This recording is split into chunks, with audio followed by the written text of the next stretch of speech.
Bonjour à toutes et à tous, bienvenue sur la chaîne LSDMV pour ce nouvel épisode de Looking for Pépite, que je vous présenterai en solo aujourd'hui. Et oui, l'ami Rémi ne sera pas des nôtres. Bon, rien de grave, au contraire.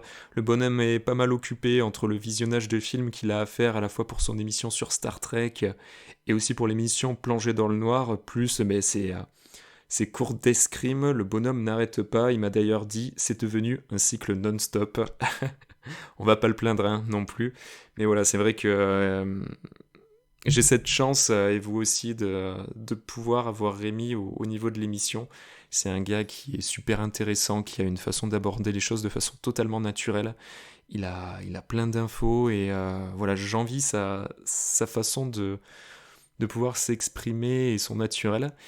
Mais voilà, on va essayer de faire en sorte, et je vais essayer de faire au mieux pour rendre cet épisode agréable. Et puis voilà, Rémi, si tu nous écoutes, eh bien, je te dis à très vite. Pour nous aujourd'hui, eh bien, je vais revenir notamment sur des films. Eh bien oui, des films. Bon, pour vous réexpliquer le fonctionnement de Looking for Pépite, on vous présente surtout nos découvertes culturelles du mois. Donc là, vu que l'épisode précédent n'avait pas été fait depuis un petit moment, là j'ai essayé de faire un tri pour que l'épisode ne soit pas trop long. Je le présente sous forme de 3 parties. Donc une première où je reviens en détail sur les œuvres, mais sur lesquelles j'ai pas mal de choses à dire, où j'ai des choses, on va dire, à détailler. La seconde partie, là je vais plus à l'essentiel, voilà, de façon très synthétique, toujours sur des découvertes. Et la troisième partie, c'est plus des redécouvertes. Donc voilà, des œuvres que j'avais vues il y a quelques temps, ou beaucoup plus jeune, et que je redécouvre avec mon regard de mec maintenant de 32 piges. Et pour vous dire, en effet, peut-être par rapport à mon vécu, qu'est-ce que j'en pense maintenant? Est-ce que c'est toujours pareil? Ou au contraire, est-ce que je suis déçu d'avoir revu ces œuvres-là? Et voilà, en vous donnant, mais bien entendu, l'envie de découvrir ces œuvres ou de les revoir, et voilà, susciter en tout cas une curiosité et de vous faire votre propre avis.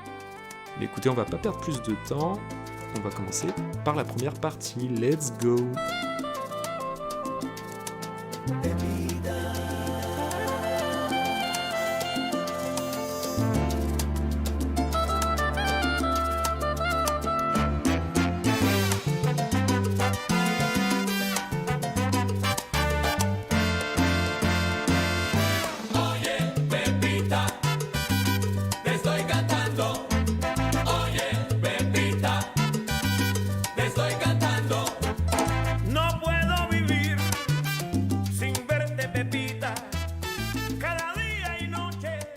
Pour cette première œuvre, j'ai décidé de vous parler d'Assurance sur la mort, Double Indemnity dans son titre original, réalisé par Billy Wilder, réalisateur que vous pouvez connaître sûrement pour Boulevard du Crépuscule, 7 ans de réflexion et Certains l'aiment chaud. Voilà, le film est sorti en 1946 dans le genre polar. Alors de quoi ça parle? Le film va suivre Walter Neff, un employé d'une compagnie d'assurance qui va tomber amoureux de la femme d'un de ses clients. Voilà, cette femme, c'est Phyllis Dietrichson, qu'il va réussir à convaincre d'échafauder avec elle un plan pour supprimer son mari encombrant et violent et ainsi partager l'assurance vie qu'il vient de lui souscrire. Voilà, et qui serait doublée en cas de mort accidentelle.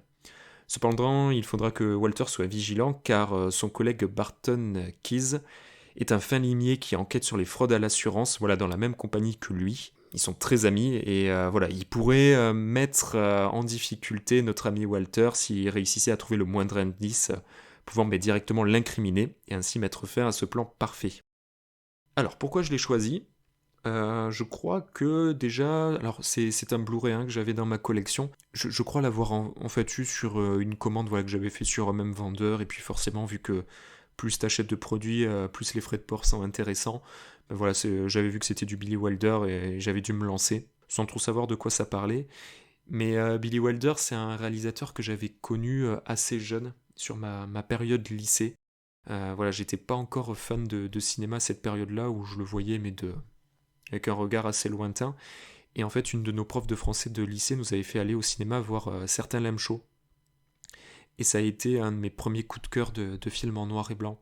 J'avais toujours, on va dire, un peu cette image cliché de film d'époque, voilà, trop ancien, qui peut être un peu barbant, ennuyant.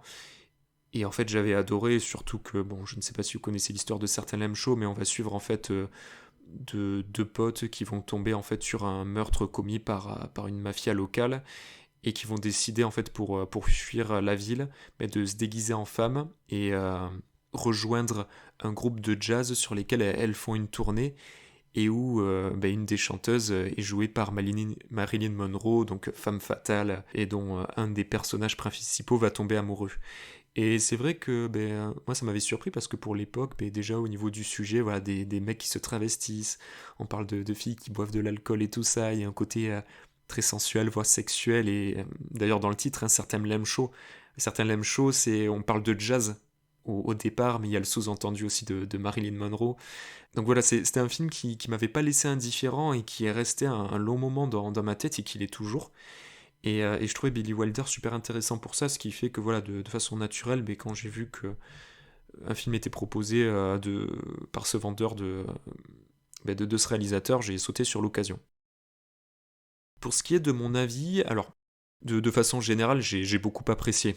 Tout d'abord, un des points sur lesquels je veux mettre l'accent, c'est sur les dialogues.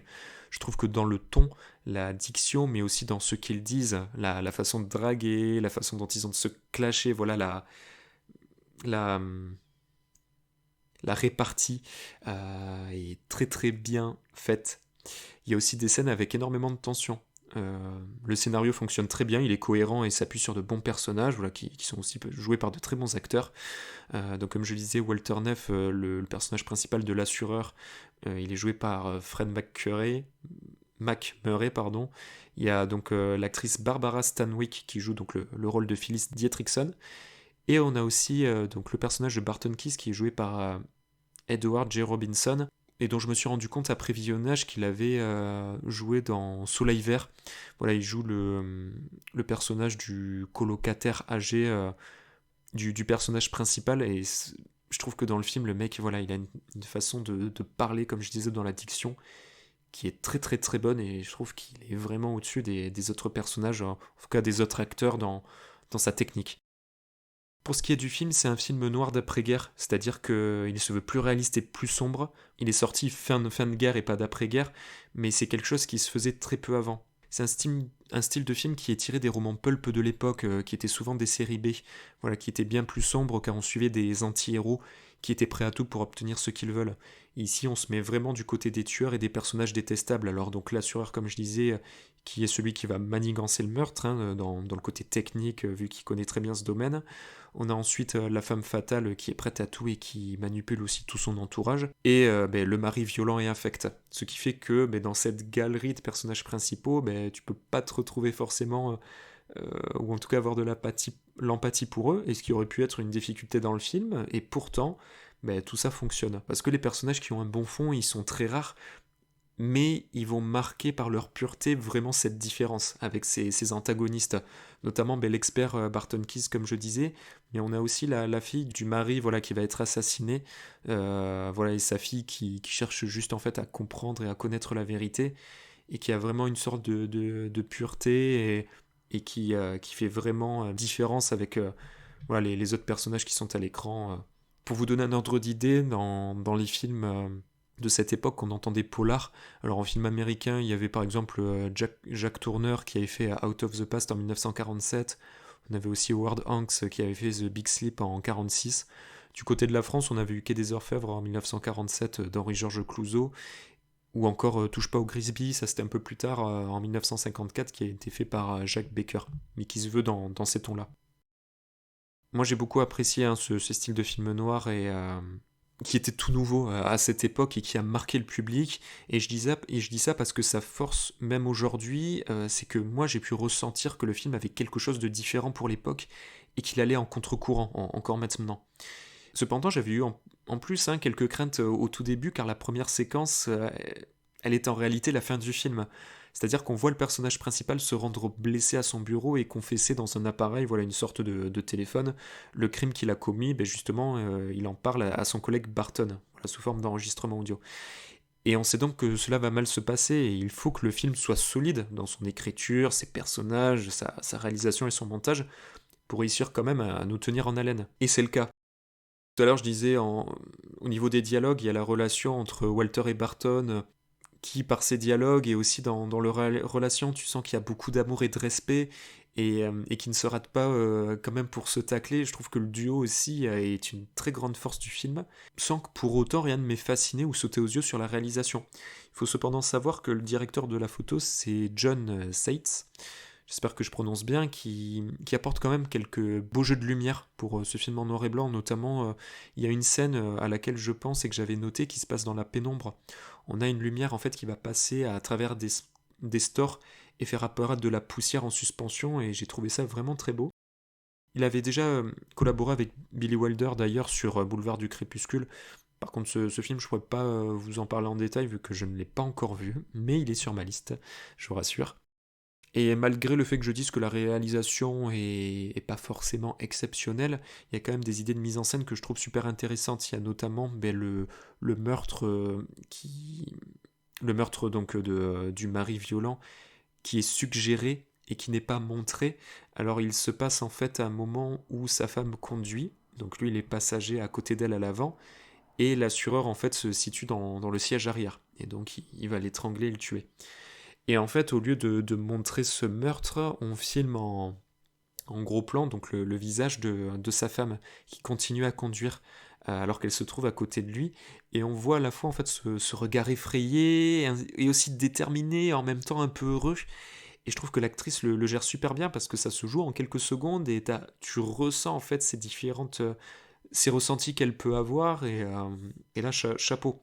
J'ai même ressenti même un peu de Hitchcock dans cette histoire dans cette histoire policière de meurtre, aussi dans ses antagonistes et aussi du côté de la coiffure, notamment de l'actrice principale. Voilà, Alfred Hitchcock d'ailleurs avait fait un commentaire après le visionnage du film de Billy Wilder. Il avait dit: depuis Double Indemnity, les deux mots les plus importants à Hollywood sont Billy Wilder. Ce film, il est tiré d'un roman, mais plus d'une nouvelle qui avait été écrite en 1938 par James McCain, qui était aussi l'auteur du roman Le facteur sonne toujours deux fois, qui a aussi été adapté au cinéma. D'ailleurs, Billy Wilder, c'est aussi un grand scénariste. Pour ce film, il a coécrit avec Chandler Raymond, son premier boulot au cinéma pour Chandler, et ça a été un enfer entre les deux car ils avaient une personnalité très opposée. Wilder était quelqu'un de très extraverti. Pour ce qui est, c'est vrai que je peux vous en parler un peu plus en détail. Je disais Barbara Stanwyck, qui a le rôle de Phyllis Dietrichson, donc qui est une super actrice. Elle avait une perruque pour son tournage dans le film, afin de lui donner un côté vulgaire pour l'époque. Et en effet, il faut savoir que ce type de personnage féminin était déplacé sur cette période-là. Si vous regardez le film, en fait, dans son style, ses tenues, le fait d'être une criminelle, c'était pas quelque chose qui était autant marqué sur ce type de personnage-là. Il y a une scène mémorable, je trouve aussi, qui la met super bien en valeur et qui confirme en fait ce style de femme fatale. En fait, c'est sa présentation, sa découverte par le personnage de la science lorsqu'elle se situe en fait dans la maison en haut des escaliers. Et elle est habillée en fait d'une simple serviette de bain, et vous verrez, elle est magnifique, et à la fois il y a un côté très fort qui se dégage directement et qui fait mouche. Pour ce qui est de sa sortie, les retours avaient été très bons au niveau des critiques. Il y a une super anecdote, c'est que le film a été présent dans plein de catégories aux Oscars. Cependant, Paramount, qui produit ce film, avait produit un autre film cette année-là, c'est La route semée d'étoiles de Leo McCarey, qui a tout raflé, alors que le film apparemment est très banal. Et le meilleur réalisateur a été remporté par ce mec, Léo McCarey. Et il se trouve que Wilder était tellement dépité qu'il n'a pas pu s'empêcher de lui faire un croche-patte lorsque ce dernier allait récupérer la statuette. Et il semble que ce soit vraiment vrai, ce qui paraît fou quand même qui pourrait l'être maintenant et qui paraît fou pour l'époque. Donc voilà, très très bon film. Je vous le recommande. Je pense pas que j'irai jusqu'à Pépite, mais en tout cas, comme je disais, c'est un film qui a pas vieilli, qui a une super esthétique au niveau du noir et blanc, et Billy Wilder est un réalisateur à découvrir, et je vous recommande cette œuvre-là.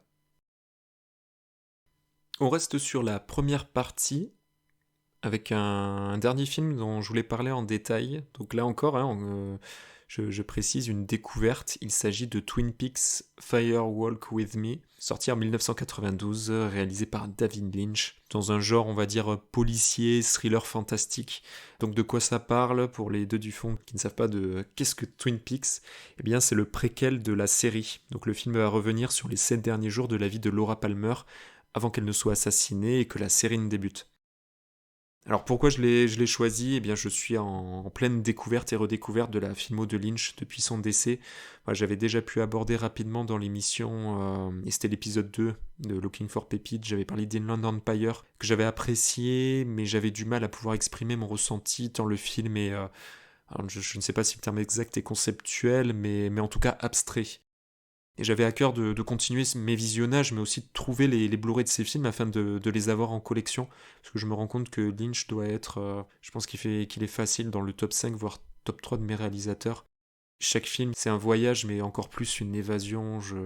J'adhère totalement aux règles de ces univers, à cette angoisse qui réussit à refaire sortir du quotidien. Bon, on va reparler pour Twin Peaks, mais voilà, je suis très content d'être dans une génération en tout cas où je peux découvrir Lynch et en tout cas accéder facilement à ces films. Ce qu'il faut savoir, c'est que en fait, c'est pas aussi simple de. Je dis, je dis c'est facile, notre génération actuelle, mais non, pas tant que ça, parce que c'est pas simple de les trouver à prix correct.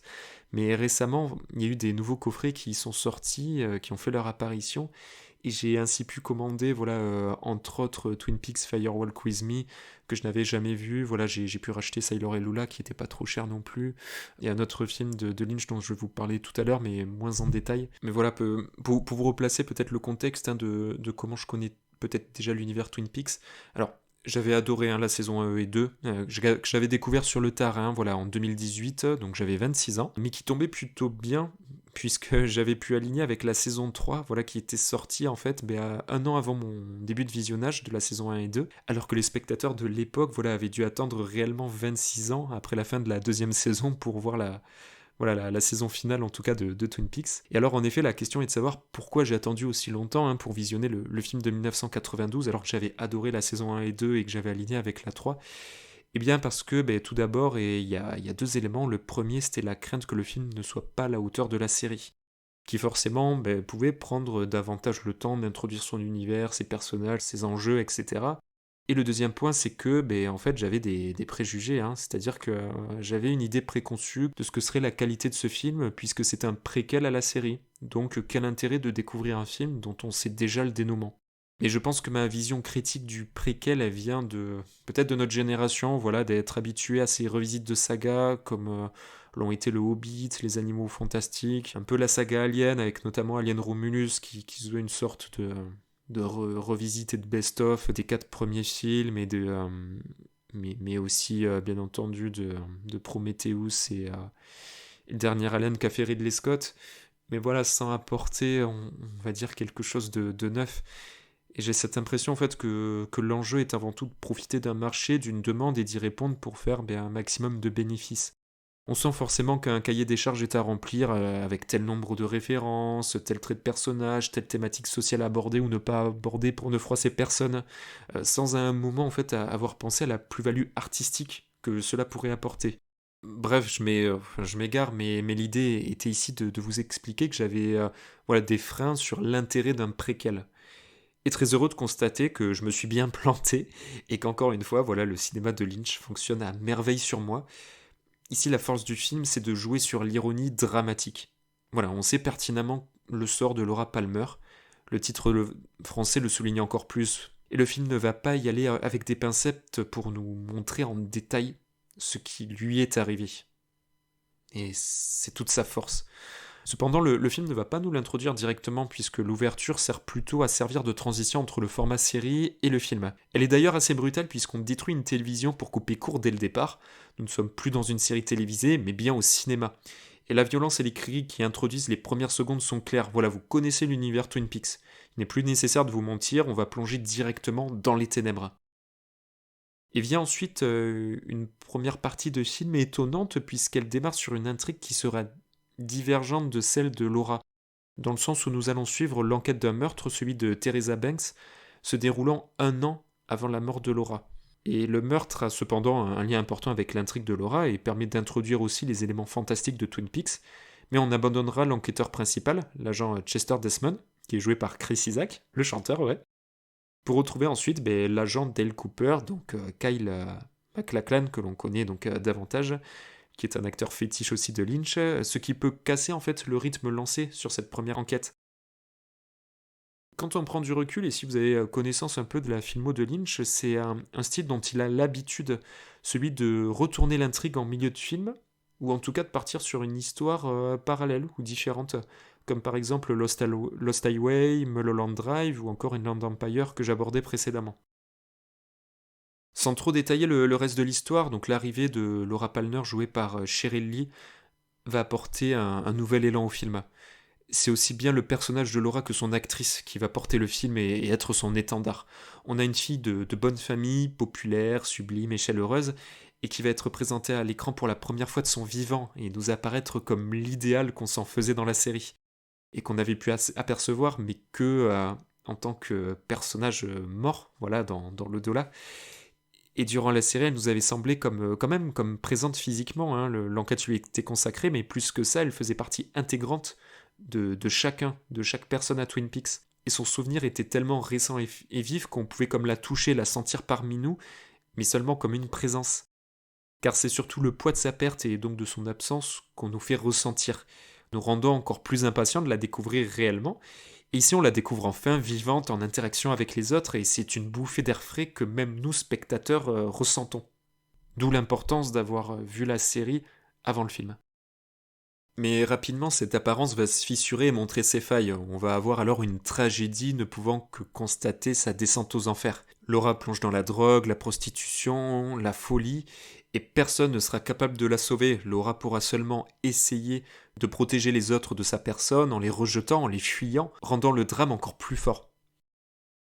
Et je ne crois jamais avoir autant ressenti l'envie qu'un personnage meure rapidement. Sauf que ce que j'éprouve, ce n'est pas dû à la haine envers son personnage, mais justement à de l'empathie. J'avais envie qu'elle meure afin de mettre un terme à ses souffrances. C'est vraiment terrible de dire ça, mais dans chaque scène, tu éprouves ces douleurs, sauf qu'elles ne font que s'amplifier pour atteindre des niveaux terribles. On va parler de viol, d'inceste, avec aucun moyen pour pouvoir s'en protéger. Et à son habitude, Lynch réussit à rendre le quotidien horrifique, ce cauchemar réveillé, jusqu'à l'amener jusqu'à dans ta chambre, lieu où tu es censé être le plus en sécurité, et ce qui serait un peu pareil dans le film Lost Highway. Ici, Laura y découvrira Bob caché derrière un meuble de sa chambre, scène encore une fois qui pourrait paraître grotesque dans son montage, le décor kitsch en apparence, mais qui, fusionné avec l'univers de Lynch, le son et l'ambiance, réussit à fonctionner et à nous effrayer. En fait, dès le départ, les règles sont établies, ce qui permet de faire fonctionner ta suspension d'incrédulité et ne pas sortir du film lors de moments fantasques. Autre thématique de Lynch que j'adore et que je retrouve dans ce film, c'est l'idée de dépeindre une bourgade parfaite, paisible, une sorte d'idéal du bonheur, mais qui derrière cette image idyllique, et dès qu'on gratte un peu, on va voir apparaître un monde malveillant, plein de secrets terribles et de violence. Blue Velvet, qui est l'exemple le plus parlant, il débutait ainsi par ces images saturées d'une bourgade idéale avec ses belles fleurs, ses maisons bien alignées, mais terminé par nous montrer en fait des insectes pullulants sous l'herbe avec cette fameuse oreille coupée. Et idem pour Mulholland Drive et le rêve hollywoodien laissant découvrir une réalité bien plus tragique. Et ici, c'est cette image de fille populaire de bonne famille dont je parlais, mais qui cache une fille dépressive, isolée, ne pouvant pas se confier. Est-ce que Laura serait, si on peut philosopher un peu, le symbole de l'Amérique? Voilà, ce côté très puritain en apparence, mais cachant énormément de secrets et de parts sombres. Pourquoi pas? Mais je vais m'arrêter là, car les films que j'adore, c'est ceux dont j'ai le moins envie de parler au final. Parce que j'ai l'impression à la fois de ne pas leur faire honneur, et de réussir à les recommander à leur juste valeur, mais aussi cette impression de perdre en magie à vouloir trop les décortiquer. Voilà, je veux garder cette part de mystère. Et c'est ce que Lynch attendait d'ailleurs de ses films, c'est de ne pas avoir une seule interprétation, mais une propre à chaque spectateur. Donc c'est une pépite, on valide. Mais je peux comprendre que certains puissent le trouver imparfait, malgré que de mon côté je ne puisse pas expliquer ce qui cloche réellement, à part cette première partie voilà, servant d'introduction au récit principal et pouvant aider à l'immersion des spectateurs ne connaissant pas l'univers, même si comme je disais, je conseille très fortement de voir la saison 1 et 2 avant de regarder le film. Je salue et franchement je me mets à genoux devant le jeu de Cheryl Lee, qui a fait plus que simplement incarner Laura Palmer, elle a été Laura. Elle donne littéralement son corps au personnage et ne se préserve à aucun moment. Et je n'ai pas en tête une actrice ou un acteur m'ayant autant marqué et je tenais vraiment par terminer là-dessus. Voilà, elle a continué à l'incarner 25 ans plus tard lors de la sortie de la saison 3 de Twin Peaks et avoir tout le temps toujours autant d'impact. Et je voulais, pour se remettre de ces émotions, quoi qu'il s'agisse d'une séquence terrible, vous passer, voilà, au niveau de l'audio, l'introduction de la scène où Laura arrive dans le Bang Bang Bar afin de trouver des clients pour leur proposer ses services de prostituée. Voilà, avant la descente aux enfers et son entrée dans le bar, elle va croiser la femme à la bûche qui va lui apporter un peu de compassion et de réconfort. Puis Laura, effondrée, désespérée, va pleurer toutes les larmes de son corps, assise à une table, tandis que Julie Cruz interprète le titre en live Question in a World of Blue, le calme avant la tempête, dira-t-on. Et Laura n'a jamais semblé aussi belle et aussi fragile, et ce moment marque comme un point de non-retour pour elle. Et voilà, je vous laisse écouter cet extrait musical pour ensuite aborder la deuxième partie, voilà, sur lequel je vais vous présenter mes découvertes rapides.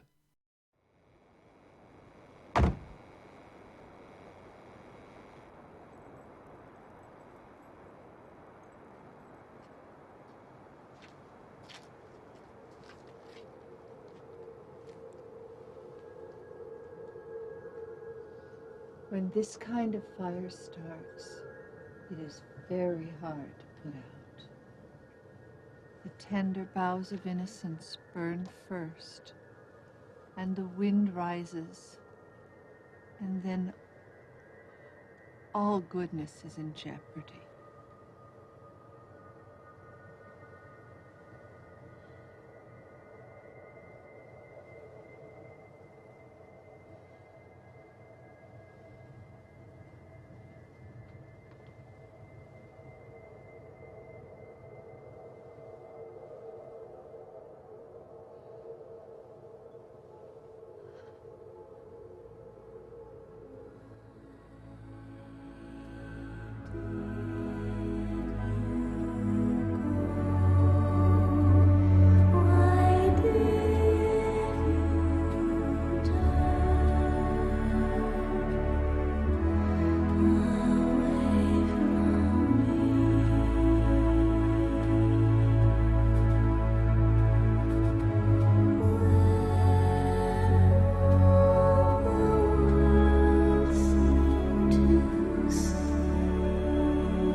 En résonance et en lien avec le Twin Peaks et l'œuvre de Lynch en général, je voulais vous recommander plusieurs choses. Alors la première, c'est les vidéos YouTube de Pacom Thielman, si je prononce bien, qui, voilà, qui a parlé beaucoup en fait des films de Lynch. Et notamment, je crois qu'il en a fait une dernière là sur Twin Peaks et que je vais prochainement regarder. Et voilà, j'attendais vraiment de parler là de Twin Peaks pour pas être, comme je l'avais dit sur de précédentes émissions, être impacté au niveau des analyses ou des podcasts qui en parlent. Voilà, encore une fois, j'ai vraiment envie d'écrire et de poser mes ressentis sur les œuvres que je découvre.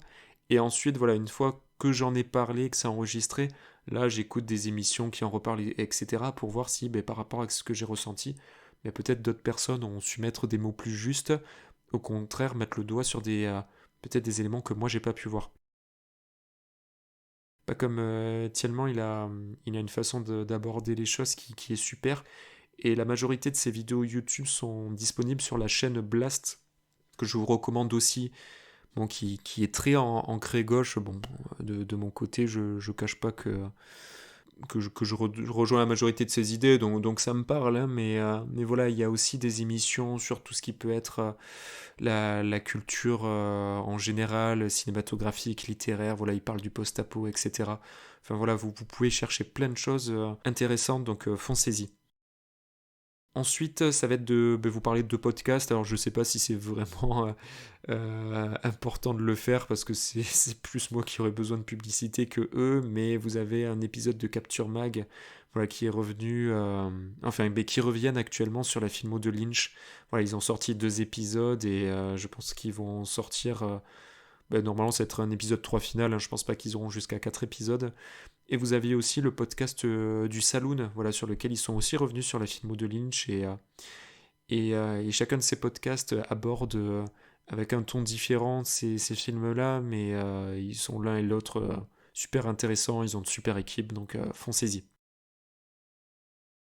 Une autre référence, c'est, je crois, la septième Obsession. Genre, je me souviens plus si c'est ce titre-là du magazine qui a fait un hors-série sur Lynch. Et voilà, que j'ai lu un peu pour travailler aussi un peu cet épisode de Twin Peaks et un peu un autre, dont, comme je vous disais, je vais vous parler tout à l'heure, un autre film de Lynch. Voilà, c'est un magazine qui est assez complet, c'est un hors-série, je pense qu'il est encore disponible sur leur site. Voilà, allez voir si vous pouvez le commander. Et il y a d'ailleurs Pacom qui a un article dessus. Et tout dernièrement, c'est de vous parler d'une musique. Alors, parce que le titre c'est Firewalk With Me, et en ce moment je suis en train de réécouter la discographie de Franz Ferdinand, voilà, que j'apprécie beaucoup. Ils ont une musique qui s'appelle This Fire, et ça m'a fait rire de penser à ça peu de temps avant d'enregistrer l'épisode. Donc voilà, This Fire de Franz Ferdinand, elle est très très bien. On peut désormais attaquer cette deuxième partie, et donc là on va parler avec un film d'actualité, encore que là ça commence à faire, hein, mais c'est Mission Impossible, pardon, The Final Reckoning, voilà, sorti en 2025, réalisé par Christopher McQuarrie. Voilà, c'est son 4e film de la saga dont il s'occupe, hein, depuis l'épisode 5, et c'est la suite directe de Death Reckoning, sorti en 2023. Le résumé, donc c'est une IA se trouvant, alors notamment son code source, voilà, dans un sous-marin russe, et elle réussit à devenir autonome et à faire échouer l'appareil dans les fonds marins afin d'être en sécurité. Et son travail, ça va consister en la désinformation et à prendre le contrôle de tous les systèmes de renseignement. Et donc pour Ethan, donc le personnage principal joué par Tom Cruise, l'objectif est de retrouver les 2 clés servant à accéder au code source de l'IA pour la détruire. Et le film va raconter la suite des événements qui se sont passés dans cette première partie. Mon avis, alors on sent dès le départ, hein, qu'il s'agit d'un épisode final. Voilà, l'intro fait une référence et synthèse des films précédents, qui dure bien un quart d'heure avant que le générique vraiment du film ne débute. Il essaye aussi de se raccorder avec d'autres films de la saga, que ce soit des intrigues, alors on pense notamment à La Patte de Lapin de l'épisode 3 ou de certains personnages. Pour ma part, je trouve que c'est raté, parce que l'intrigue de la première partie se suffisait à elle-même sans avoir à apporter d'autres éléments. Et voilà, je trouve que ça fait plus du fan service qu'autre chose. D'ailleurs, la première partie, donc le film précédent, hein, jouait beaucoup sur l'IA qui, par exemple, donnait de fausses pistes, préparait plusieurs coups à l'avance, ce qui fait que par rapport à nos personnages et dans leur fonctionnement, ils avaient tout à revoir dans comment aborder une mission. Et ici, en fait, c'est très vite oublié, comme si elle était en repos, ce qui est vraiment dommage. Voilà, la première partie était de mémoire beaucoup mieux traitée. Et j'ai une impression aussi de voir davantage Tom Cruise que Ethan Hunt à l'écran. Voilà, tout est centré vraiment sur Tom Cruise. J'ai du mal à rappeler le lien entre Ethan Hunt et le reste de l'équipe, mais je trouve que la cohésion et justement cet esprit d'équipe, il est beaucoup moins impactant dans ce dernier film. ce qui fait que des événements dramatiques m'ont beaucoup moins marqué. Ça laisse aussi traîner une possible histoire d'amour entre Ethan et un des personnages, mais à aucun moment je n'ai senti de lien particulier entre eux. Cependant, on a une séquence dans l'océan et dans un sous-marin qui fonctionne très bien. Elle m'a fait penser à cette séquence en apnée dans le cinquième film qui tenait aussi énormément en haleine. Il y a une séquence de combat aussi au Groenland ou je ne sais où qui est très bien montée et très bien rythmée. Pour ce qui est d'une des scènes finales avec l'avion, elle est sympa. Moi, je l'ai trouvée un peu longue, un peu étirée. Pour le reste, ça ne m'a pas transporté. Voilà. Après, c'est marrant parce que tu vois dans le film l'amour et je pense que c'est un choix de Tom Cruise, hein, et encore plus après Top Gun, mais son amour de l'armée, de la patrie, ça fait voilà beaucoup. Moi, ça m'a beaucoup fait rire. Ça fait penser aux références de ces films des années 80. Bon, bref. Mais voilà, malheureusement, pour moi, ce serait un film qui sera vite oublié. Voilà, ça se termine par un adieu sur une place publique en plus, n'ayant aucun apport et intérêt. On ne s'ennuie cependant pas trop, parce que le film il est proche des 3 heures, hein, il me semble, mais le film il semble se reposer sur des acquis qui n'apportent aucune réelle fraîcheur et tombe dans les clichés de saga actuelle alors qu'elle réussissait mais, précédemment à se renouveler, à sortir son épingle du jeu, ce qui avait été le cas d'ailleurs avec James Bond et qui est retombé un peu dans les travers, un peu comme Mission Impossible après le film Skyfall. Dommage, voilà. Ça m'a donné quand même tout de même envie de revoir certains films de la saga, voilà, des films précédents. Mais à oublier de mon côté. Un autre film que je voulais aborder dans cette deuxième partie rapidement et que je n'avais pas prévu de faire parce que je l'ai vu tout récemment, c'est Mother de Bong Joon-ho, sorti alors dans nos salles en France en 2010. Mother, c'est son troisième, on va dire, grand film après Memories of Murder et The Host. Alors comment vous en parlez? Bon, Bong Joon-ho, bon, il est d'actualité avec Mickey 17, bien entendu. Je recommandais tout à l'heure le podcast du Saloon, et en fait, j'étais justement en train de l'écouter. Il revenait sur la filmographie, là aussi, de Bong Joon-ho. Donc, je vous invite aussi à l'écouter si vous connaissez pas le podcast Le Saloon. C'est un épisode très drôle, hein. Ils sont à fond, là, sur cette émission-là qui dure plus de 4 heures. C'est génial.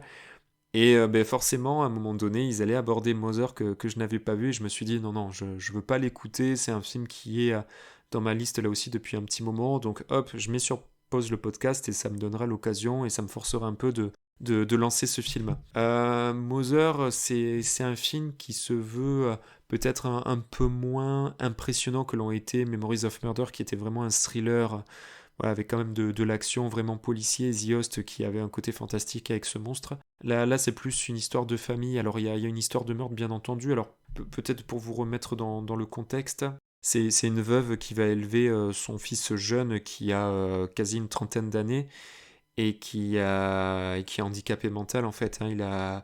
Il a un retard, ce qui fait qu'il peut pas être autonome. Et sa mère essaie de joindre les deux bouts, donc elle a une sorte de petit commerce de plantes. Elle fait aussi du black, de l'acupuncture et tout ça. Et elle essaie en même temps mais, de gérer son fils et qu'il soit pas embarqué dans des petites galères avec un ami à lui qui est un peu dans l'action et tout ça, et un peu là aussi dans les magouilles. Et un jour, bon voilà, il se passe une histoire, son fils se fait renverser par une voiture, donc il va essayer d'aller se venger parce que son pote lui dit non, on peut pas laisser faire ça. Donc voilà, ils vont chez les flics. Il y a une histoire là-dessus. On voit que le garçon, ben, vu qu'il n'arrive pas à se défendre aussi, ben, on profite assez facilement de lui. Et un soir, il décide d'aller boire un verre avec ce fameux pote qui le laisse en plan. Et en rentrant le soir, il va être sur la route d'une jeune étudiante qu'il va perdre de vue. Voilà, il est bourré, il fait pas gaffe, il continue son chemin. Et le lendemain, on découvre cette fille ben, dans la ruelle où il avait croisé. Elle est en haut d'une maison, donc en vue de tout le quartier, avec, il semblerait, le crâne fracassé. Voilà, comme si on avait voulu la présenter à tout ce quartier-là. Et très rapidement, ben, on fait le lien avec ben, son fils, donc, qui s'appelle Doonjun, voilà, qui serait le responsable parce que ben, on l'a vu sur les lieux, il a des soucis de mémoire en plus de ça, donc il se souvient d'avoir croisé la fille, mais il sait pas exactement ce qui s'est passé ensuite. Il était pas mal bourré. Puis les flics vont un peu le forcer à parler et tout ça, il va être mis en pression, il va finir par, pas avouer, mais en tout cas signer un papier, voilà, où il dit qu'il est d'accord avec l'accusation qui est portée contre lui. Il se retrouve en tôle, et sa mère va essayer par tous les moyens de trouver en fait une réponse et de savoir qui est l'auteur de ce meurtre-là et que son fils en fait est totalement innocent. Et outre ce parallèle d'enquête, c'est surtout en fait, comme son nom l'indique, Mother, c'est l'histoire d'une mère et de qu'est-ce qu'une mère est prête à faire pour son fils. Et le film est très beau là-dessus, je trouve. C'est un film qui est assez fort et vraiment réel dans le courage que peut avoir une mère voilà, pour protéger son fils. Le seul souci que j'ai eu avec ce film, c'est que bien que j'avais conscience que c'est super bien maîtrisé au niveau de la réal, que voilà, qu'au niveau des acteurs c'est très bien, au niveau du cadre, du montage, voilà, il y a une sorte de dynamique, c'est en continu, il n'y a pas de temps mort. On suit des personnages pour moi où je ressens pas de l'empathie.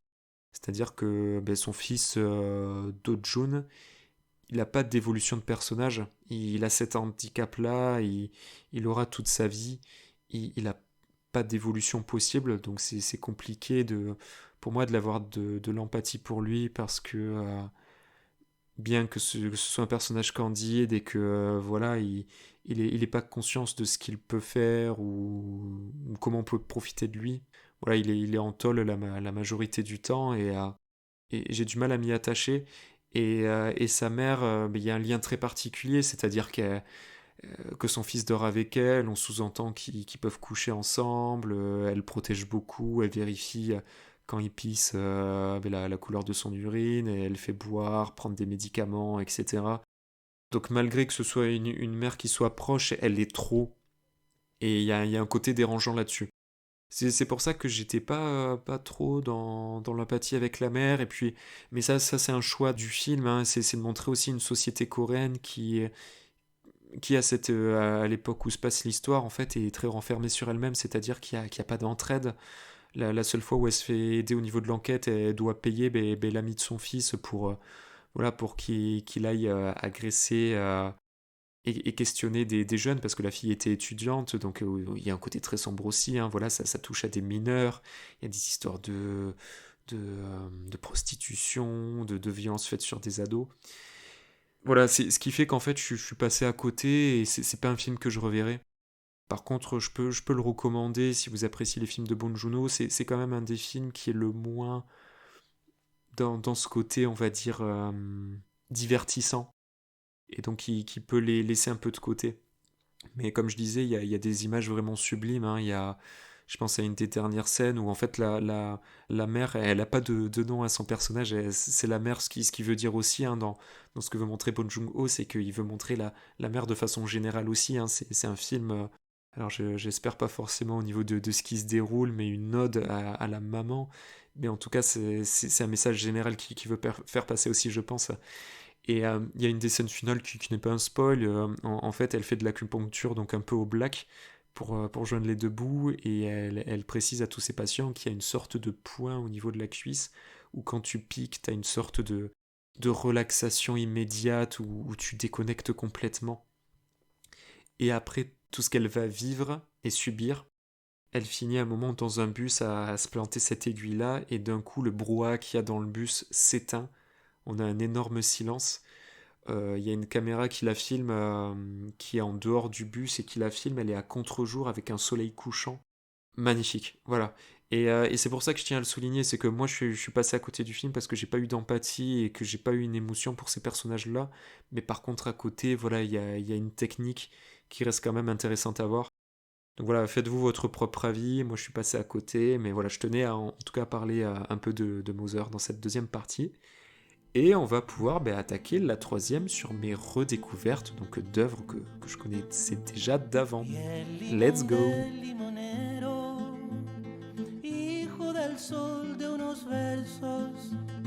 Si sus pepitas yo quiero para poderlas sembrar, para sembrar lo que quiero.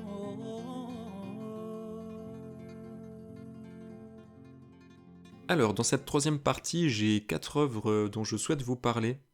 Il y en a deux notamment sur lesquels je souhaite aller très vite. On va peut-être commencer par celle-ci pour les évacuer.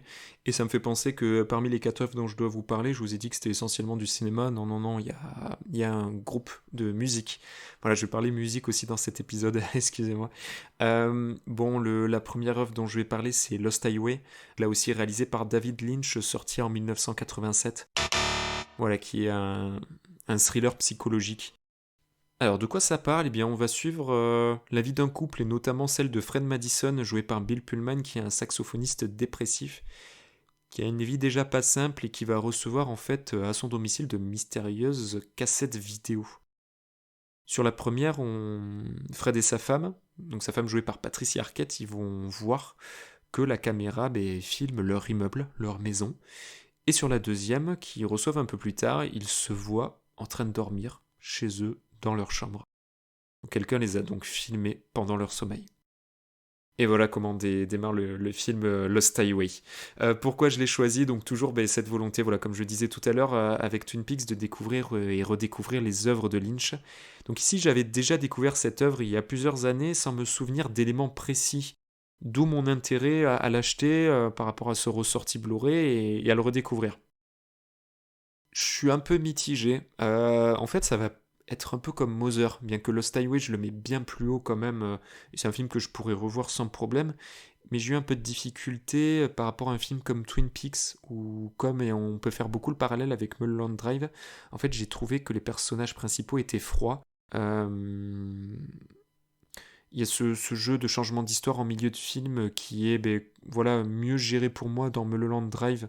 Donc avec ce côté où on peut sembler avoir deux histoires totalement différentes mais qui ont un lien. Voilà, je peux pas trop entrer dans les détails, mais on va dire que voilà, il y a un jeu sur l'identité, le jeu sur les liens. Vous verrez entre les deux histoires, est-ce qu'elles sont communes, est-ce qu'elles sont imaginées. Encore une fois, par rapport à Mulholland Drive, qui pour moi vraiment est un film que j'apprécie énormément, et quitte à choisir entre les deux, parce qu'il y a un effet miroir, je choisirais Mulholland Drive.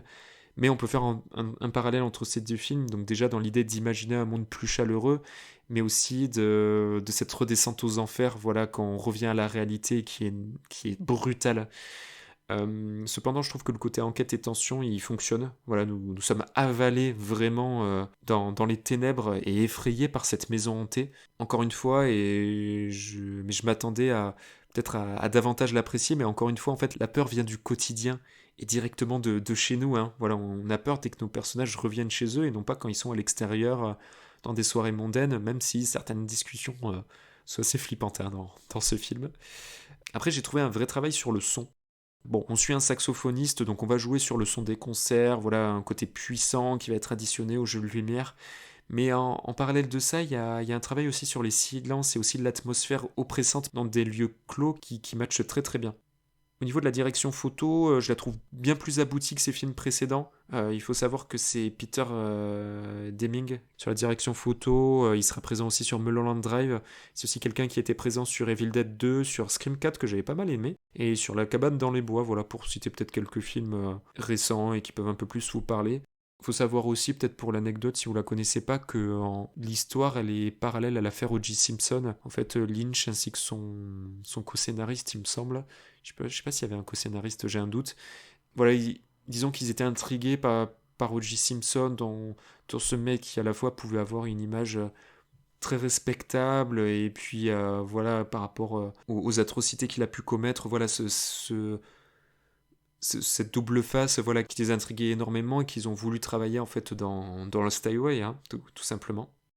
Lost Highway, il sort 5 ans après Twin Peaks, et des retours plutôt mitigés qu'il y avait eu sur Twin Peaks, voilà, en plus qui avait été présenté, je crois, de mémoire au Festival de Cannes. Et là, il revenait un peu sur des retours, ou en tout cas des critiques qui ont bien plus apprécié, voilà, cette œuvre-là.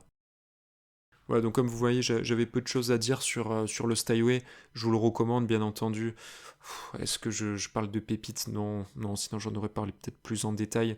Voilà, en tout cas, comme je disais, c'est des films sur lesquels je souhaite pas forcément trop détailler aussi, parce qu'il y a cette volonté de mystère aussi que j'aime bien. Mais c'est un univers dans lequel je rentre complètement aussi, mais c'est pas mon préféré. Un autre film, voilà, dont je veux parler très rapidement, c'est Elysium de Neil Blomkamp. que vous connaissez pour District 9 qu'il avait réalisé quelques années avant, et il réalisera ensuite Chappie. C'est un peu les trois films, un peu une sorte de trilogie qu'il avait faite, voilà, et qui ont fait sa réputation. Neil Blomkamp, c'est un réalisateur que j'apprécie beaucoup et que j'avais beaucoup suivi à une époque. C'est un mec qui a fait aussi pas mal de courts-métrages qui sont disponibles sur YouTube. Voilà, avec ce côté vraiment effets spéciaux qui fonctionne très bien, et ce côté un peu post-apo, avec à la fois un côté très mécanique, voilà, d'humain modifié, avec ce côté méca, mais aussi une part de fantastique, un peu horreur. Enfin, je trouve qu'il a une gestion que ça qui est très très bonne. Cependant, Elysium, je vais pas beaucoup en parler parce que c'est un film qui m'a surpris dans son rythme. Je trouve l'introduction géniale. Alors, elle va très vite dans la synthèse. Hein, ça pourrait être des cinématiques un peu, je trouve, de jeux vidéo, mais qui introduit super bien l'univers. Alors, peut-être pour vous expliquer Elysium, on est en 2054 et vous allez avoir en fait, de façon générale, la planète Terre, qui sont les pauvres. Donc là, encore une fois, on a une zone qui est présentée, qui peut faire sembler un peu comme l'était District 9 à l'Afrique du Sud, un peu bidonville ou un peu Mexique, mais enfin toute la Terre est comme ça, et donc où les gens sont pauvres, et tu as une sorte de... c'est pas une planète, mais en tout cas une station spatiale qui s'appelle Elysium, où les riches se retrouvent, et voilà, ils ont accès à la technologie, à tout ce qui est opération automatique qui leur permet de pas vieillir, ou en tout cas très peu, d'être opéré sur des maladies, etc. Et voilà, en fait, on va suivre un personnage qui est joué par Matt Damon, qui essaie de joindre les deux bouts et de s'en sortir en réalisant des petits boulots, mais et c'est un peu marrant parce qu'il travaille dans une usine qui crée les machines qui servent de robots flics, qui justement lui apportent les galères au quotidien. Et à un moment donné, il va avoir un accident du travail, il va tomber sur l'effet de radiation qui vont le condamner à mort. Et sa seule possibilité d'être soigné, c'est aller sur Elysium et profiter des machines qu'il y a là-bas. Et en parallèle de ça, voilà, il va retrouver une amie d'enfance qu'on découvre dans l'introduction du film, et qui a une fille qui est malade aussi. Donc à la fois, il va essayer de se sauver lui et cette fille-là. Et c'est comment, voilà, il va essayer par un groupe et avec une histoire, avec des mafieux et tout ça, d'essayer d'avoir du matériel, voilà, une sorte de squelette mécanique pour se sauver un peu, ou en tout cas avoir un peu plus de temps devant lui pour mettre en place un plan, en fait, et aller sur Elysium. Donc le contexte, il est très bien. Ce côté post-apo, il est très bien. L'effet de surpopulation du début dans les images qui sont montrées dans l'introduction, je trouve génial. Je trouve que visuellement, pour un film de 2013, il me semble qu'il y avait encore des effets qui pouvaient être moyens, mais Neil Blomkamp, c'est vraiment quelque chose qui le travaille super bien. Voilà, je suis rentré direct dans cette ambiance. Voilà, la manière de poser le décor, le contexte, tout ça, c'était très bon.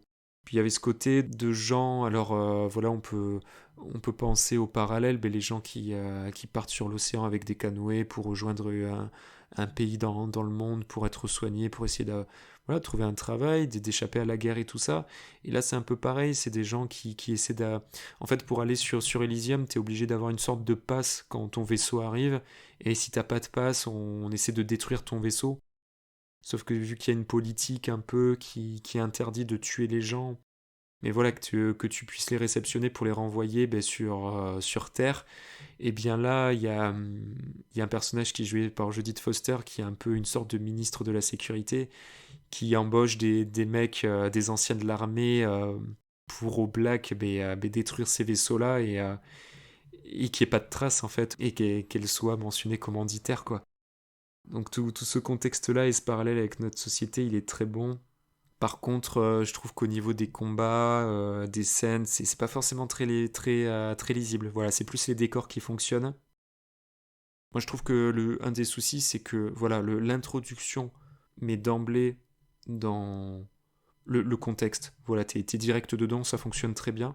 Par contre, en fait, tu te rends compte très vite que c'est tout le film qui est comme ça. C'est qu'il se pose à aucun moment, et les dialogues que vont avoir les personnages, ça va être quelque chose de très classique, ce qui fait que t'as pas le temps de t'intéresser à eux, et ça peut paraître un peu fouillis. Et je pense que c'est pour ça qu'Elysium, par rapport à à la qualité qu'il a et de ce qu'il pouvait travailler. Il y a quand même un gâchis qu'on découvre dans ce second film, alors que sur le précédent, District 9, il prenait le temps justement, et je crois que le film durait peut-être un peu moins longtemps, mais il prenait le temps d'installer quelque chose, d'installer un contexte, et t'avais de temps en temps voilà, certaines scènes d'action et effets spéciaux qui permettaient voilà, de monter en puissance, alors que là c'est l'inverse, je trouve. Mais après, il y a peut-être une volonté aussi, et c'est un choix du réalisateur, de choisir ce rythme rapide pour montrer que, un peu comme le personnage qui est joué par Matt Damon, son personnage, il n'a pas le temps, il va mourir. Il faut que sa mission réussisse, et un peu comme le film, dans ce cas-là, niveau timing, on trace, on trace, on trace, et on va jusqu'au bout de la mission. Voilà, en tout cas, mitigé, mais mitigé comme je l'avais été lors de mon premier visionnage. Voilà, mais je pourrais le revoir sans pour autant avoir des attentes voilà, ou me dire que c'est un de mes films chouchous, hein. Voilà, je sais pas comment en parler, mais il se laisse regarder. Je pense que par rapport à ce que je voulais dire, c'est que peut-être au vu de films d'action de maintenant, ça peut être un film qui reste quand même au-dessus, qui pourrait être un parallèle. En fait, je déteste Marvel maintenant et je peux pas me les blairer, donc à chaque fois je dis ça. Mais peut-être par rapport à regarder un blockbuster style Marvel et ressentir une sorte de copier-coller, voir Elysium. Voilà, même si ça reste très classique dans son histoire, mais au moins c'est un scénario original. Voilà. Bon voilà, maintenant les deux autres œuvres dont je voulais parler, de façon un peu plus détaillée, on va commencer par de la musique. Alors je vais vous parler de Arctic Monkeys, qui est un groupe voilà, qui s'est fait découvrir au début des années 2000. Pour vous replacer le contexte, c'est un groupe britannique plutôt rock. Mais avant de vous détailler peut-être l'histoire du groupe et vous dire ce qu'il en est, voilà, notre génération actuelle a la chance d'avoir un accès quasi immédiat à la musique. Moi, ce que j'ai connu, et même précédemment, et ils peuvent en témoigner, donc plutôt la génération des années 90, on a pu connaître tout ce qui était enregistrement de musique par des cassettes ou des CD gravés, voilà, qu'on pouvait se partager. Et ensuite, ça a été le début des téléchargements. Ça restait donc au tout départ le téléchargement un accès limité, ce qui fait que plus tard les plateformes de musique, et pour moi le ressenti que j'en ai, c'est que c'est devenu un vrai paradis pour découvrir en fait toute la discographie d'un artiste, voilà, juste en quelques recherches, en quelques secondes. Et donc de temps en temps, entre deux écoutes de podcast, je déconnecte et j'écoute plein de genres différents, voilà, de différentes années. Et en ce moment, j'ai redécouvert Arctic Monkeys. J'ai eu la chance de connaître ce groupe à leur début, parce que j'avais un pote qui aimait beaucoup la musique. Il avait, je m'en souviens, les iPods, hein, c'était des iPods à l'époque, et voilà, durant les trajets alors je crois que c'était même au collège au début, hein, année 2000. Ouais, collège et ensuite lycée. Voilà, il m'avait fait découvrir d'artistes différents. Je me souviens, il y avait les tout débuts de Calvin Harris qui faisait vraiment de l'électro à l'époque. Voilà, donc Arctic Monkeys, France Ferdinand. Peut-être pour vous donner des groupes un peu dans cette vibes-là de l'époque, France Ferdinand, oui, dont j'ai parlé tout à l'heure. Il y avait alors mes côtés américains The Killers. Après, tu avais The Cooks, Block Party, The Strokes, The White Stripes. Donc il y avait toute cette génération vraiment qui a émergé. Arctic Monkeys, c'est un groupe rock puissant avec une énergie brute et qui a su au fur et à mesure de ses albums se renouveler et que je continue d'apprécier en fait à la réécoute. Comme je disais au tout départ, c'est donc un groupe de rock britannique qui est apparu dans les années 2000. Donc ils sont composés de 4 potes, donc Alex Turner plus dans le chant, voilà, et la guitare, bon, c'est le leader du groupe. On a Jamie Cook à la guitare, Nick O'Malley à la basse, et depuis 2006, lui il est arrivé un peu plus tard, et Matt Elders à la batterie. Et au tout début, il y a eu Andy Nicholson aussi, qui était plutôt à la guitare basse et au niveau des chœurs, et qui a quitté le groupe après la sortie du premier album. Comment ils se sont rencontrés? En fait, c'était des potes. Ils ont décidé de créer ce groupe sans jamais avoir joué. Et en fait, ils ont appris chacun leur instrument et ensuite ils se sont mis à répéter, voilà, à apprendre ensemble. Et au bout d'un an, ils ont commencé à jouer devant un public. Donc c'est vraiment génial, enfin c'est exceptionnel. Et rapidement, ils se sont fait connaître. Ils offraient en fait leur maquette, donc de 18 titres, à la sortie de leur concert sans rien demander en retour. Parce que pour eux, ils trouvaient que vu qu'ils étaient un groupe émergent, ils ne voyaient pas pourquoi ils avaient à vendre leur musique. Et il faut savoir qu'en parallèle, en fait, sur cette période, c'était l'émergence sur Internet de MySpace, donc un réseau social qui permettait notamment de partager ses passions, mais aussi des fichiers, voilà, des musiques. Et des fans, en fait, ont téléchargé les maquettes que le groupe offrait à la sortie de leur concert. Ils partageaient les sons, ce qui va les faire connaître de cette façon-là. Et ils ont eu des débuts, en plus de ça, très prometteurs, c'est-à-dire que leur premier album a été l'album et le premier album le plus rapidement vendu au Royaume-Uni, donc 360 000 exemplaires en première semaine. Un an plus tard, ils remplissent avec un second album encore plus puissant, plus affirmé, je trouve, qui est, je pense, un de mes préférés d'ailleurs, alors qu'ils auraient pu tomber dans un piège habituel du succès, voilà, sachant qu'ils avaient en plus la vingtaine à ce moment-là. Et voilà, et par rapport aux résultats qu'ils ont eus, ça a été vraiment dans les groupes britanniques, et dans l'histoire des groupes britanniques, un groupe qui a eu vraiment des résultats qui a, voilà, comme je disais, premier album le plus rapidement vendu au Royaume-Uni. Donc ils ont laissé leur marque. Mais ça, comme je le dis, c'est tout d'abord au Royaume-Uni, voilà, on n'est pas encore dans le côté international. En ce qui concerne leurs albums, je déteste ça parce que je trouve que mon accent anglais est nul, mais le premier sorti en 2006, donc c'est Whatever People Say I Am, That's What I'm Not, qui a un côté très rock, voilà, un côté fun, libéré, un peu été, je trouve, qui est assez abordable. Ensuite, sorti un an plus tard, donc 2007 comme je le disais, c'est Favorite Worst Nightmare. Pour faire simple, sur tout l'album, il y a une seule musique que j'ai pas gardée dans ma playlist. Alors j'ai une playlist, voilà, de tous les morceaux que j'aime, donc il y a de tout, c'est très éclectique. Et je me suis rendu compte, en réécoutant l'album, que voilà, j'ai quasi tout enregistré dans les favoris à part un seul titre. C'est un album qui est plus brutal, son titre veut le dire un peu, Favorite Worst Nightmare, voilà, tes pires cauchemars préférés un peu, mais je trouve que c'est le plus abouti. En tout cas, on sent qu'ils ont un peu plus d'ancienneté en tout cas et de connaissances dans leur métier. En 2009, ils sortent Humbug, qui est bien. Moi, j'ai pas plus d'éléments à donner. En 2011 c'est Suck It and See, dont je suis moins fan. Voilà, il y a moins de titres que j'ai appréciés. Par contre, en 2013, il y a l'album AM qui sort, qui est une sorte de renouveau pour le groupe, et c'est l'album qui va les faire percer aux États-Unis. Et ensuite, on va avoir Tranquility Base Hotel and Casino en 2018, qui est un style sympa, qui est beaucoup plus posé qu'avant, et ce sera pareil pour The Car en 2022. Voilà, qui est sympa aussi, et encore une fois un peu plus posé qu'il était vraiment au début. Pour leur second album, il atteint la première place des charts britanniques au bout de quelques jours. Le groupe, il a choisi un label au départ qui n'était pas trop connu, qui était Domino Records, et qui sera d'ailleurs aussi le label du groupe, par exemple, de France Ferdinand. Je fais beaucoup de parallèles avec eux, voilà, c'est vraiment, alors ils ont des styles différents, mais ils se rejoignent dans ce côté rock, et c'était vraiment un peu les groupes d'envergure, en tout cas que moi j'apprécie énormément sur cette génération-là. Et comme je le disais, en fait, l'album AM de 2013, il a marqué un tournant parce qu'ils avaient beaucoup de mal à percer aux États-Unis. C'était pas forcément une musique qui était appréciée là-bas, ou en tout cas de la publicité qui s'en faisait. Et ce sera en 2012, en fait, où ils vont faire la première partie de la tournée des Black Keys, que vous devez d'ailleurs connaître. Alors, Rémi, il adore cette musique de Lonely Boy. Voilà, si vous avez la possibilité de l'écouter, allez-y. Et voilà, en fait, durant cette tournée, ils vont aussi réaliser leur clip de Are You Mine et Do I Wanna Know, qui vont être vraiment des titres emblématiques, mais bien d'autres aussi de cet album-là. Et voilà, s'il y avait 3 albums à choisir, franchement, voilà, entre Favorite Worst Nightmare, Whatever People Say I Am, That's What I'm Not et AM, voilà, choisissez-les. Bon, c'est dommage, j'aurais voulu que Rémi soit là pour lui poser des questions parce que je sais que c'est un groupe qu'il connaît aussi. Voilà, je lui aurais bien demandé en fait comment il a découvert, depuis quand il connaissait aussi, et en parallèle, et peut-être s'il nous écoute comme ça, il pourra m'en parler. Mais Rémi, voilà, si en parallèle, toi, des découvertes que tu fais sur le cinéma, comment tu fais tes découvertes musicales? Voilà, ça c'était quelque chose qui m'aurait intéressé de savoir.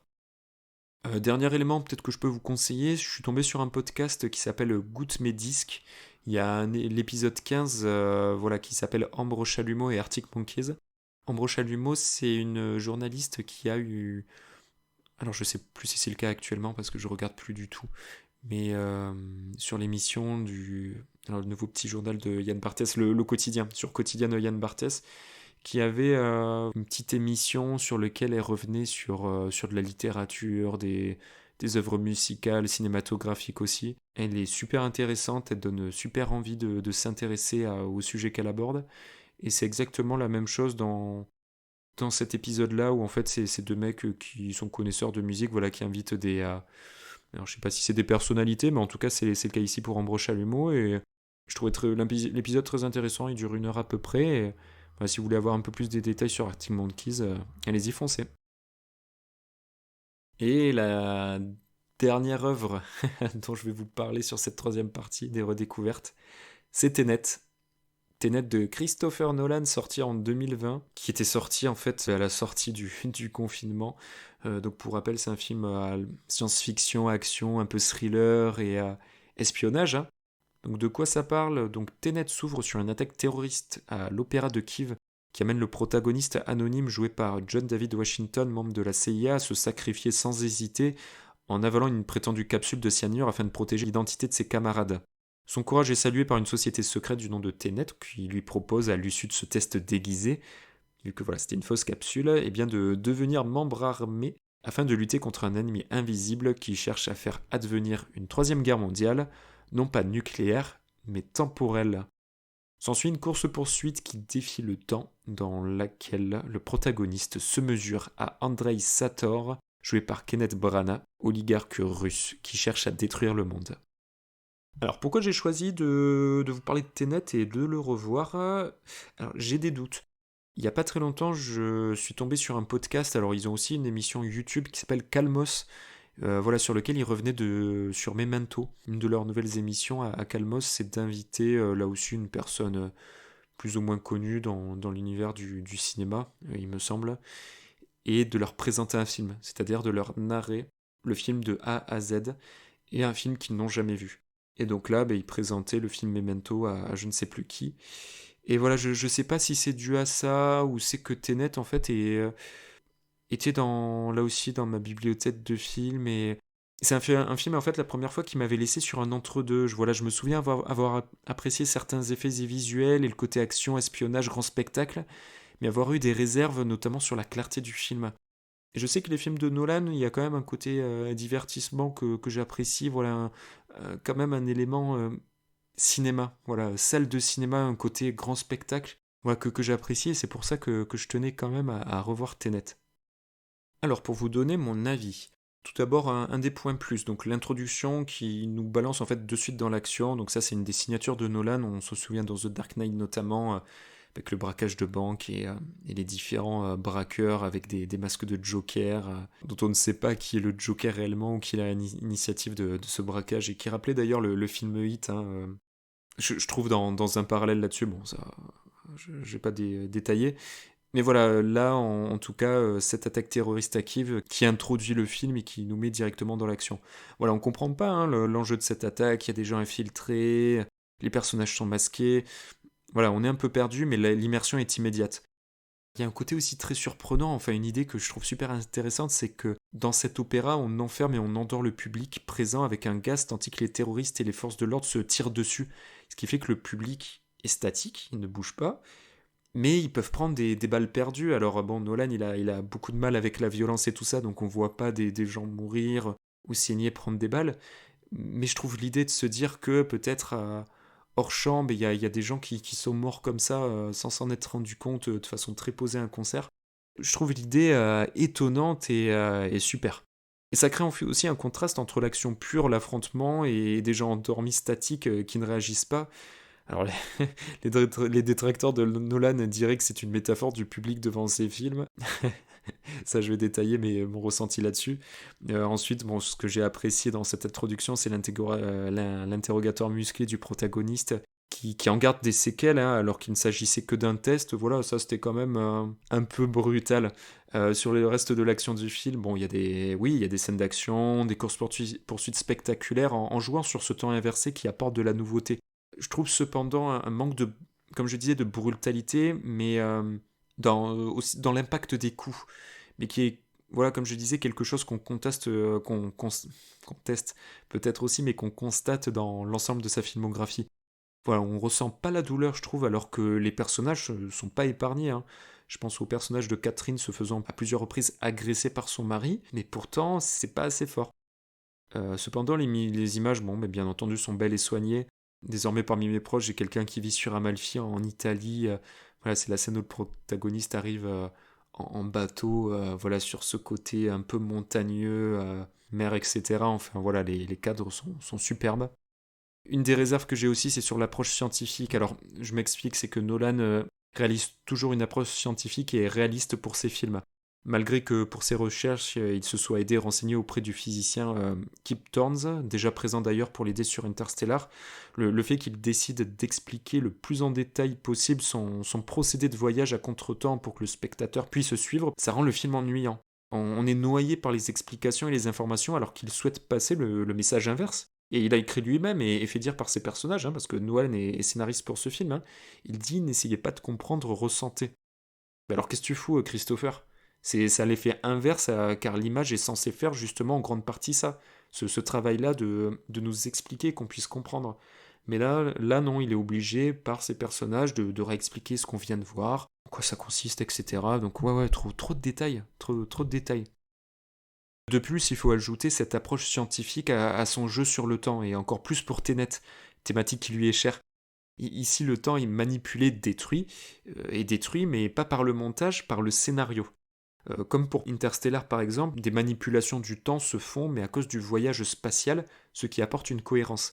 Alors que dans un autre de ses films, comme Memento, c'est le montage qui joue sur le temps en modifiant la chronologie des événements. Voilà, la narration n'est pas linéaire, pour nous aider à nous mettre dans la peau du personnage principal amnésique. Dans l'un ou l'autre cas, ce jeu sur le temps a pour but de nous déséquilibrer. Elle est intéressante et cohérente dans sa réflexion, mais elle n'aide pas une immersion complète dans le film, ce qui donne souvent le résultat de devoir le revoir une seconde fois pour correctement l'apprécier. C'est donc un film difficile à appréhender car technique dans son sujet scientifique et pas normal pour nous êtres vivants puisqu'on perd notre perception classique du temps. Cependant, il ne faut pas penser que c'est l'histoire qui est technique. Celle-ci est même plutôt classique puisqu'on a une sorte de film d'espionnage à la James Bond avec un danger à l'échelle mondiale qu'un agent va finalement essayer de résoudre. Cependant, cela va pour moi à contre-courant avec son approche technique. Et il avait réussi à trouver un très bon équilibre sur Inception, car dans ce film, le fait d'entrer dans des rêves permettait d'aller davantage dans la science-fiction, puisque le non-sens était logique. Voilà, les rêves ont toujours une part d'absurdité et parlent à tout le monde, puisqu'on le vit tous et toutes chaque nuit. Et il y avait aussi les personnages qui étaient plus développés. Voilà, ils avaient un background, ce qui nous les rendait plus attachants. On a affaire à des mercenaires, mais le protagoniste, DiCaprio, réalise cela afin de pouvoir retourner dans son pays et retrouver ses enfants. Il a perdu sa femme et en ayant voulu trop jouer avec ce concept, il remet en question la réalité. Et voilà, il y a tout ce traitement du deuil qui nous fait avoir de l'empathie pour lui. Et sur Tenet, le film ne se pose pas réellement pour travailler ça. On a une action continue, que ce soit les dialogues expliquant l'intrigue, les scènes de combat, etc. Mais on a peu de développement réel de personnages. Ce qui se ressent, d'ailleurs, le protagoniste n'a pas de prénom, un peu comme Mother de Bong Joon-ho. Alors voilà, est-ce que la question c'est pour ne pas spoiler justement son futur / passé, ou simplement en fait indiquer que cela n'a pas d'intérêt, mais dans ce cas-là, je trouve ça un peu con pour l'immersion. Voilà, c'est toujours compliqué d'avoir de l'empathie pour ces personnages lorsqu'il y a une froideur dans leur écriture, et ça semble pas le point fort de Nolan. Et encore moins aussi le traitement de ces personnages féminins. Par exemple, je trouve, pour revenir sur notre personnage, sur celui de l'antagoniste, je trouve qu'il n'est pas assez traité et qu'il manque de puissance dans ses excès de rage. Le seul pour qui on éprouve au final de l'empathie, c'est pour moi Robert Pattinson. Voilà, on sent qu'il a connaissance de plein d'éléments qui nous sont inconnus, qu'il semble détendu malgré le fait qu'il ait l'air de déjà connaître son destin, et ça, je trouve le personnage pas mal, ouais. Mais pour un film de cette envergure et qui est un mix de ses précédentes œuvres, on a plus l'impression d'avoir affaire à un essai. On a quelque chose de plus brouillon. Alors je suis critique, mais j'apprécie de le revoir, c'est juste que je suis persuadé qu'avec quelqu'un à ses côtés et son frère, voilà, dans la réécriture, comme il faisait sur ses précédents films, et l'amélioration de son script, on aurait quelque chose de plus abouti et qui atteindrait les sommets. Allez, espérons. Par contre, j'apprécie le fait de laisser le film, comme à l'habitude chez Nolan, ouvert. Ouais, de laisser la place à l'interprétation et à la réflexion. En fait, on est emballé et intrigué, voilà, de savoir ce qu'il en sera, de comment le protagoniste va gérer tout ça et monter l'organisation, que deviendra le monde. Et ça, c'est ce qu'il arrive à faire aussi dans ses épisodes finaux. Alors là, je pensais à Dark Knight Rises, avec un peu cette fin un peu continue. On voit que Bruce Wayne a refait sa vie, on voit Robin qui va prendre le relais, etc. Enfin, je trouvais la gestion plutôt pas mal là-dessus. Voilà, après, juste au niveau de certains éléments pour terminer, donc encore une fois, c'est un film qui est sorti durant la période Covid, qui a été retardé plusieurs fois, et qui a vraiment aussi été présenté comme une sorte de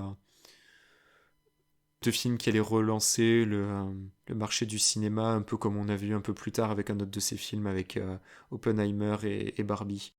Bon, je trouve que c'est donné trop de teasing et trop d'attentes qu'il n'en a déjà, parce qu'il a une carrière Nolan qui fait, et ce sera le cas aussi pour son prochain film, où voilà, moi j'ai ses freins, on va dire, au niveau de son traitement de ses personnages, du peu d'empathie que j'ai pour eux, de ses traitements de personnages féminins, qui fait que je m'inquiète un peu de la suite. Alors là, bon, il va reprendre l'Odyssée, donc ça va être quand même déjà un texte qui est connu. Voilà, c'est une voilà, c'est un retravail qui fait dessus. J'ai pas trop regardé quelle était l'équipe technique et de qui il allait vouloir céder, mais en tout cas, j'attendrai de le voir au cinéma, mais j'aurai moins d'attentes.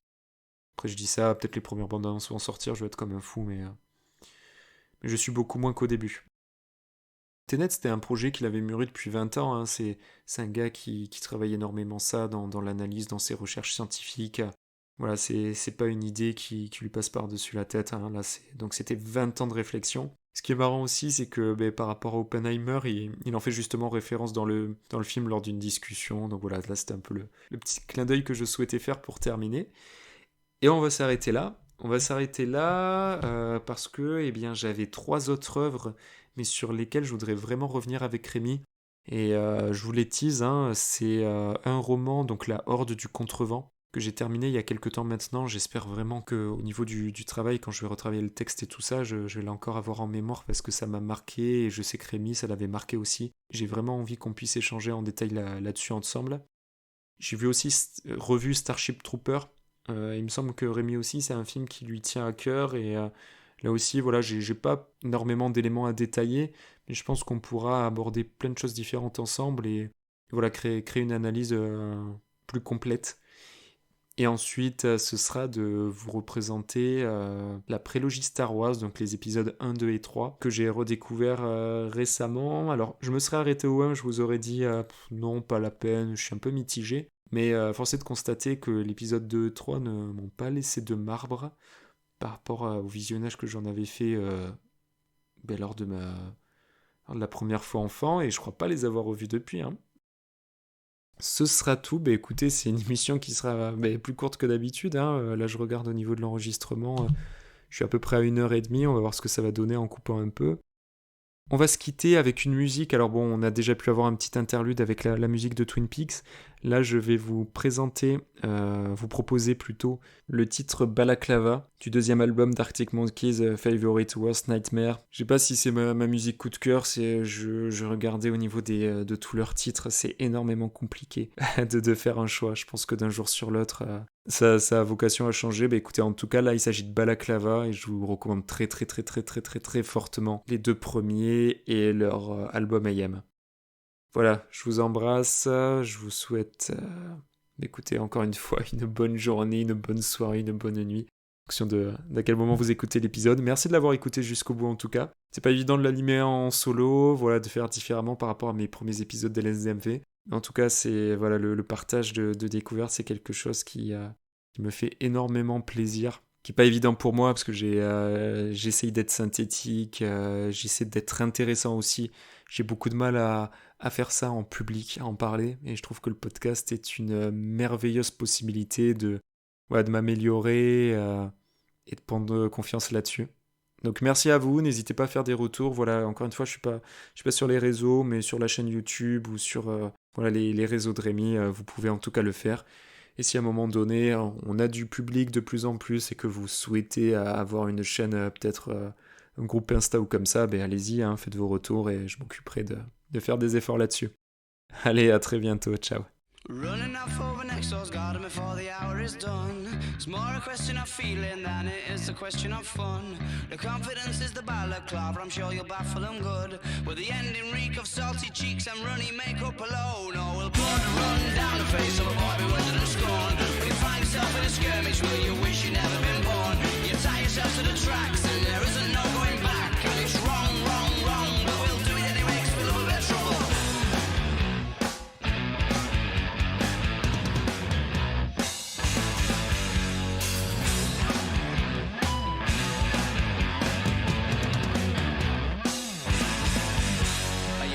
From a burning building or throwing her to the sharks. Can only hope that the ending is as pleasurable as the start. The confidence is the balaclava, I'm sure you baffle them straight. And it's wrong, wrong, wrong, she can hardly wait.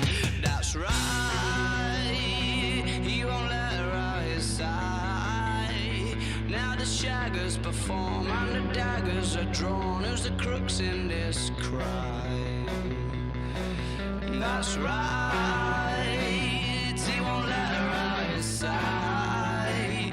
Now the shaggers perform and the daggers are drawn. Who's the crooks in this crime?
Keep on the balaclava.